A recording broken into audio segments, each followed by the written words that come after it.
Secara umum, orang-orang yang bermasalah itu memerlukan kekuasaan untuk mendapatkan rasa aman. Kalau Anda tidak punya masalah, punya kekuasaan juga tenang-tenang aja.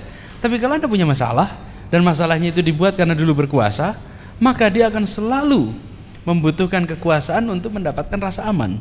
Ini bedanya dengan orang yang punya ide gagasan, dia memerlukan otoritas agar ide dan gagasannya bisa dijalankan atas nama negara. Itu toh. Itu bedanya. Dan ini mendasar sekali. Karenanya kalau kita mengatakan saya mau pilih orang baik, gimana definisi orang baik? Udahlah sederhana aja definisinya, orang yang tak bermasalah. Karena mencari definisi orang baik itu sulit. Tak bermasalah. Masalahnya apa ya? Paling gampang, punya masalah hukum apa tidak gitu. Nah, ini yang menurut saya jadi dasar. Jadi ketika orang maju dengan ide dan gagasan lalu berkompetisi dan ternyata kalah, maka dia akan bilang silahkan ide Anda dijalankan. Dia akan bukan lebih legowo, dia akan merasa it's okay. Sekarang saya titipkan ide saya pada Anda. Tapi jika saya punya masalah dan jika saya tidak berkuasa, masalah saya akan diproses, masalah saya atau kong kali kong yang selama ini saya miliki justru akan terbuka. Di situ kemudian akan terjadi yang namanya all out luar biasa karena kepentingannya agak konkret. Nah, ini yang menurut saya perlu digarisbawahi sebagai gambaran umum saja.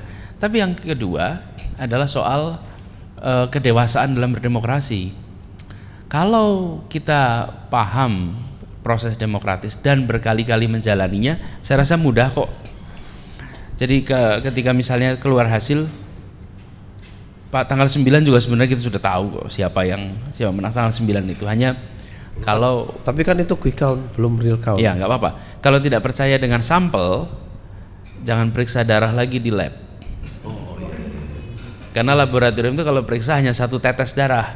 Kalau kita tidak percaya untuk mengetahui keseluruhan darah yang ada di tubuh. Tapi kalau kita tidak percaya dengan satu tetes darah, maka sedot seluruh darah untuk diperiksa. Atau kalau mau nyobain masak sayur, satu kuali kita coba semuanya. Karena kita nggak percaya, masa cuma nyobain satu sendok gitu. Kan yakin dong kalau nggak sendok. Nah, tentu harus ada metode. Dan anak-anak nggak boleh masuk sekolah yang ada statistiknya loh. Ya ini ada ilmunya masalahnya. Tapi nggak apa-apa. Sebagai proses belajar ini baik-baik saja.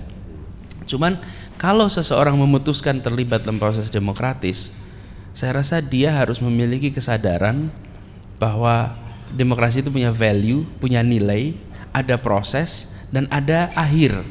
Kalau dia tidak ada implikasi, tentu.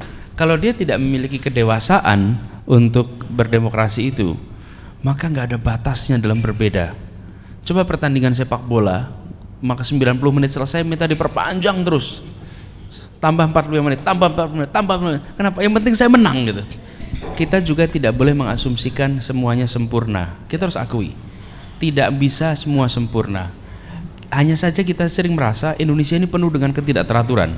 Tapi sampai pada UN dan pemilu semuanya ingin sempurna. UN itu ujian nasional. Ya, ujian nasional. Dan semuanya ingin sempurna.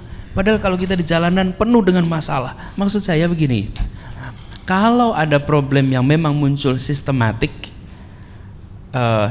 itu muncul, maka mungkin kita harus kaji. Tapi kalau ada problem-problem yang muncul dari 470.000 TPS, 470.000 TPS, kita lihat di dalam Indonesia yang seperti sekarang ini mengharapkan zero error, zero mistake itu tidak mungkin, pasti. Dan itu artinya, contoh pileg kemarin, semua quick count menunjukkan prosentase suara tiap partai di quick count dan di real count angkanya simetrik, hampir sama, ya kan? Tapi yang berbeda apa? Partisipasi. Jumlah partisipasi menurut quick count lebih rendah daripada real count. Artinya apa? Artinya sudah itu ada penambahan suara. Cuman dikerjakan oleh semuanya di semua level sehingga distribusinya random. Karena distribusinya random, maka dia tidak mengubah. Maksud saya begini, Indonesia ini banyak masalah, kita harus akui. Dan seorang pemimpin yang memutuskan maju untuk pilpres di Indonesia, maju untuk pilkada di Indonesia, harus sadar dia maju bukan di Denmark, bukan di Finlandia, bukan di Selandia Baru, tapi di Indonesia. Dan itu artinya ada segala macam potensi masalah. Artinya begitu keluar hasil cukup, masyarakat ingin ingin pemerintahan yang terpilih itu efektif. Masyarakat kita semua tahu mau yang terpilih Pak Prabowo ataupun Pak Jokowi, yang diinginkan efektif, deliver. Begitu sudah ditentukan satu, sudah move on. Dan ini kemudian bisa menjadi catatan untuk perbaikan sistem ke depan. Oke.